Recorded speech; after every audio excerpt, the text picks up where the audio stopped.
Hey, what's going on, guys? Rum Gaming here, back in another video. Today's episode, we'll be taking a look at Farseer Restoration Shaman. So last season, past couple seasons, I believe, we've been playing Totemic, and Farseer is quite a bit better right now, in my opinion.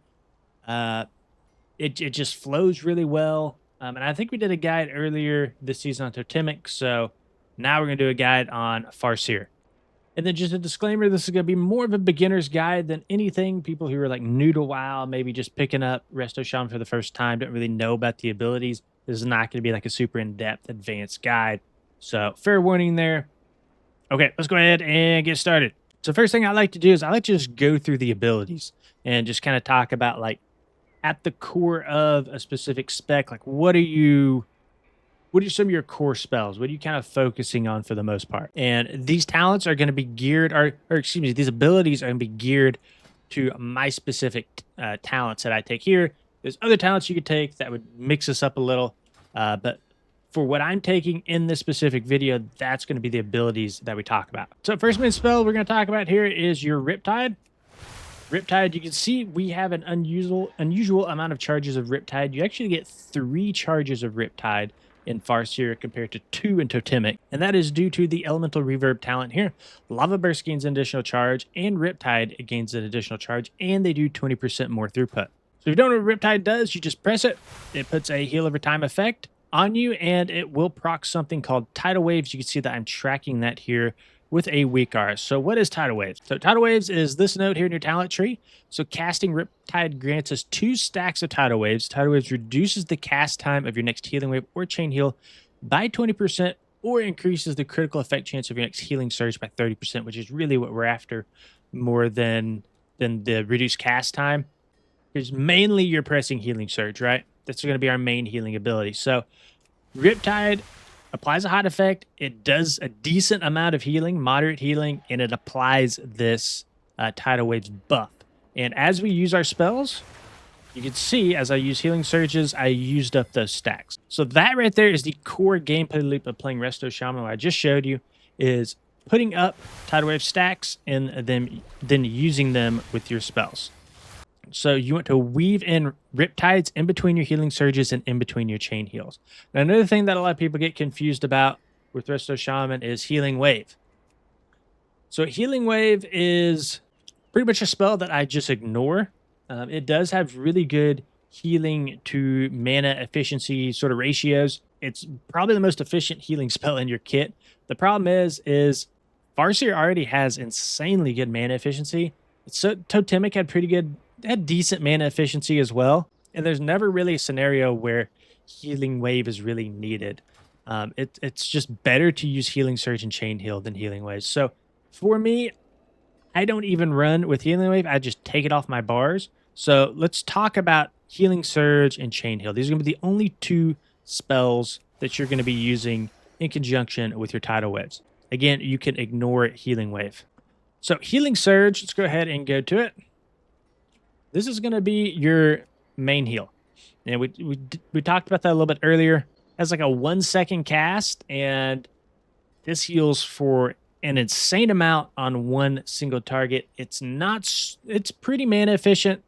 It's mana efficient enough, but really you're relying on this when one single person needs a lot of healing. Now, one thing that's unique about Farseer is Farseer turns your healing surge into AoE healing due to all of the ancestors. So these ancestors will spawn with the spec and it will turn a lot of your single target healing spells into AoE healing spells. It will heal multiple targets. They mimic your abilities. So that's a big part of playing Farseer is managing these ancestors, how they come out, when they come out, utilizing them for damage and utilizing them for big spread healing. So at surface level, Healing Surge does not look like a AoE healing spell, but it kind of is in Farseer. Next spell I want to talk about here is our Chain Heal. So Chain Heal is another spell that will use our Tidal Wave procs. Pretty strong spell. However, not super mana efficient to spam. Typically, I am only using Chain Heal with one thing and on one proc. So I'll kind of use some spells here, and I'll kind of show you when I like to use Chain Heal. We have to spend some mana to get this proc to come up. Okay, right here. This blue icon, this is something called High Tide. That's when I like to cast my Chain Heal. Now, High Tide is going to make our Chain Heal heal for 10% more, but the big effect from it is it will not reduce with each jump. So we can come down here to our High Tide and kind of look at this a little bit closer. So we can see right here, every 1 million mana you spend brings a High Tide, making your next 2 Chain Heals heal for additional 10% and not reduce with each jump. So that's really when I'm using my High Tide, because that's when I get the most efficiency out of, the most mana efficiency out of Chain Heal. Now, you can also cast this as well outside of High Tide if you think you need it.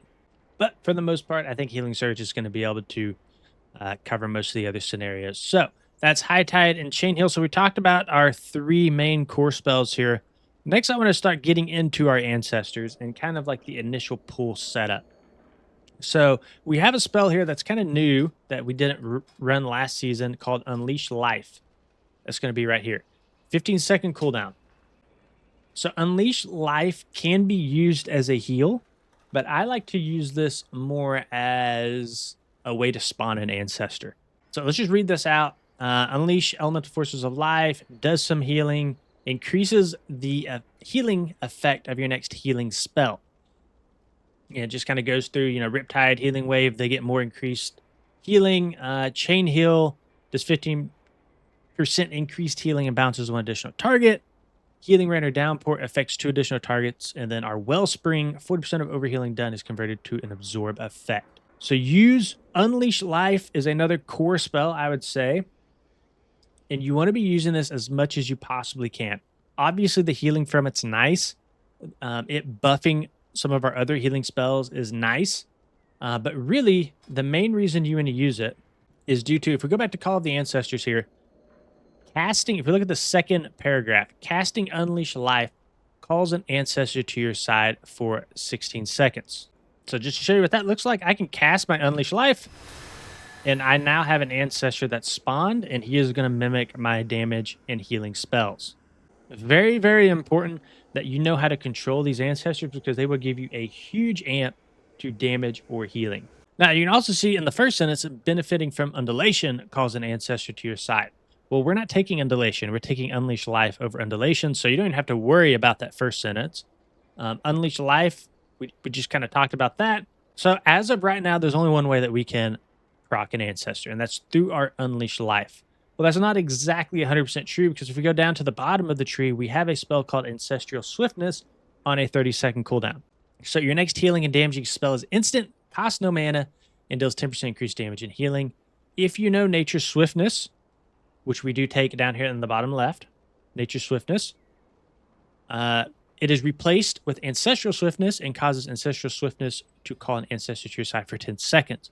So now we have 2 ways to spawn an ancestor: through Ancestral Swiftness and through Unleash Life. And this is where, if you watch any like recorded Mythic Plus dungeons of a Farseer Shaman, this is how they're able to do so much damage, is because they can spawn multiple of these Farseers. And I don't want to turn this into like a damage guide, because that's not really the way you're supposed to play healers, to focus on damage. You really want to save these spells for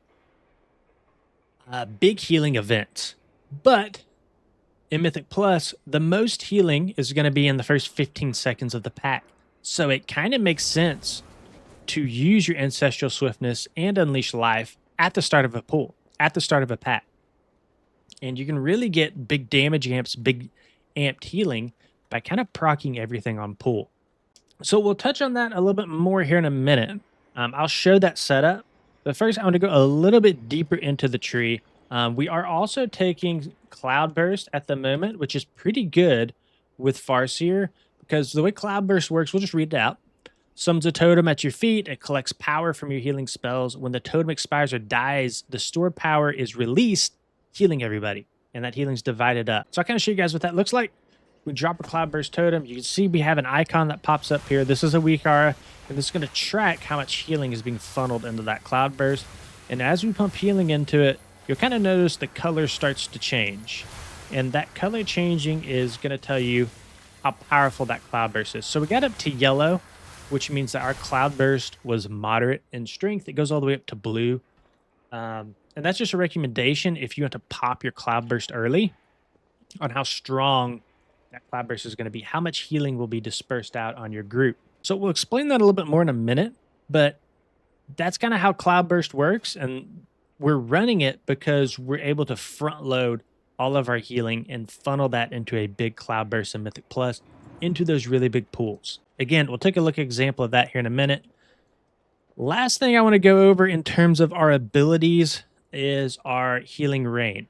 So this used to be Surging Totem, right? If you go into Totemic, it replaces Healing Rain with Surging Totem. Now we're just running Healing Rain by itself.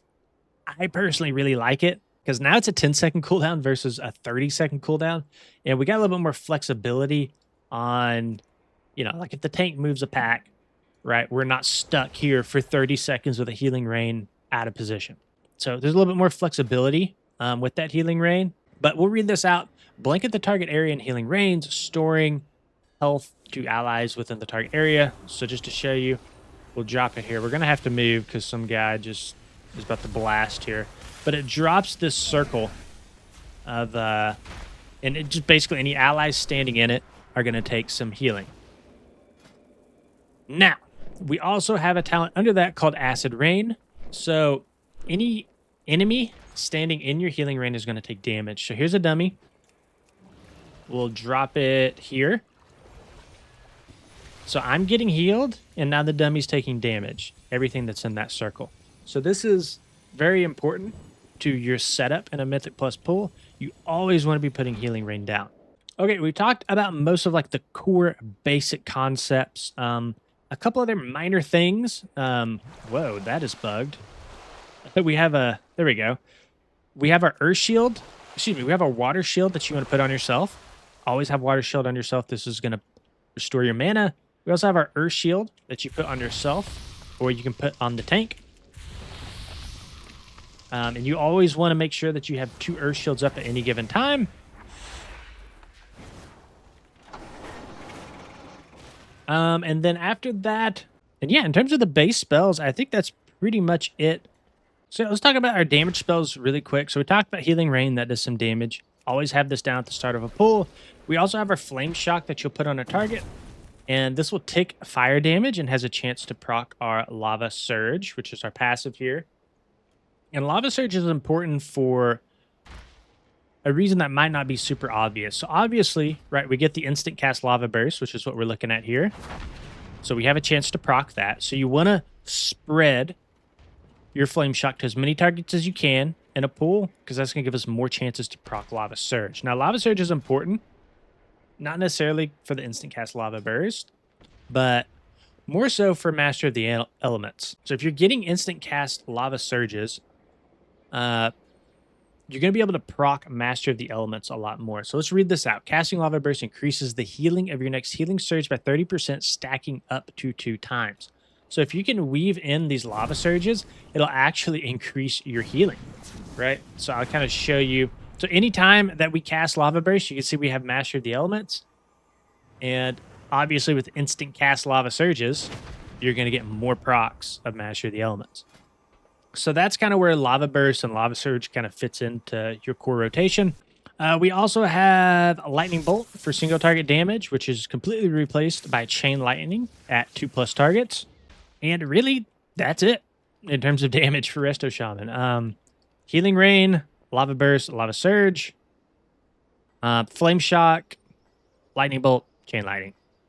Pretty simple, pretty straightforward. And then I do quickly want to talk about our self buffs. So we have the group buff, right? We have Sky Fury. Make sure you're keeping that up. That's going to give mastery to your entire group. We have Earth Living Weapon, which is going to, it's a weapon buff. Long story short, your spells have a chance to put a healing over time effect on a target. Let's see if I can proc it here. It is right here, and it heals over time. We talked about keeping up Water Shield. We talked about keeping up Earth Shield, very important. And then, of course, we have Bloodlust. 5-minute cooldown, increases the haste of our party by 30%. If you're not sure what this is an iconic group buff. Make sure you, if you don't know what it is, I don't want to say don't press it, but wait for somebody to tell you when to press it. Typically, just use it on bosses if you're just starting out, though. Okay, that's most of the core things with Resto Shaman. There's so many things to talk about with Resto Shaman. I want to talk about the opener now, and kind of what I do. So we talked about Cloud Burst, how it soaks up all of our healing. We talked about getting our Farseers out. So I want to just kind of talk about like the general opener that I've been using. So since our Cloud Burst stores all of our front loaded healing and then kind of disperses out on the group, popping Cloudburst early is very strong because these Farseers are very strong. And if we pop them at the start of our pool, all that healing is then dispersed into your Cloudburst totem. And then 15 seconds after the pool, you get like a supercharged Cloudburst. So, what I like to do is pop a Cloudburst, Unleash Life, Ancestral Swiftness, and then I'll go into like an instant cast Healing Rain, into a Trinket, into my Blood Fury. Any sort of racials, any sort of on-use effects, combat potions, etc. Okay, now I want to show you guys like a typical opener. I want you to kind of pay attention to like the damage done because the damage done is going to be pretty high. It's going to be over 1,000,000 for sure. But really, the main thing is all that damage done can also be duplicated in healing done. And that's what's more important about this. It's not necessarily the damage. The damage is a nice bonus, but if you do this little combo at the start of every pool, you're going to be able to get a ton of healing out without using much. Like you're not having to use a big external, anything like that. You're just using a Cloud Burst, a 30-second cooldown, and a 15-second cooldown. And then depending if you want to go into racials or not, or on-use trinkets. So a typical opener for me, if I think it's going to be a difficult pool, is going to be something like this. If I think it's going to be a difficult pool, I use trinkets and racials. If it's just a normal pool, I won't use that. But let's pretend it's going to be a difficult pool. Cloud Burst, will Unleash Life, Ancestral Swiftness into a Healing Rain. And then watch our damage here. 5,000,000. Reapply our Healing Rain.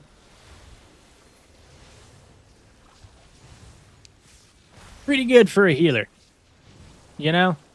And we want to make sure we're getting our Cloud Burst back out. Keep those Ancestors up as long as you can, right? And you're doing like 5,000,000 burst damage, right? And we could easily sustain this and keep this probably over 2,000,000. Now, that's important not just for the damage though, but all those Ancestors being out will also apply healing as well. So you can not only front load your damage, but you can also front load your healing with that little combo. And notice we didn't use any big externals for that. Then from there, after you do your opener, you're really just trying to focus on keeping high uptime on Unleash Life, right? Keeping a Farseer out for as long as you can honestly keep an Ancestor out permanently. You see 6 seconds, 5 seconds on my Ancestor, 4 seconds on Unleash Life. He's about to go away.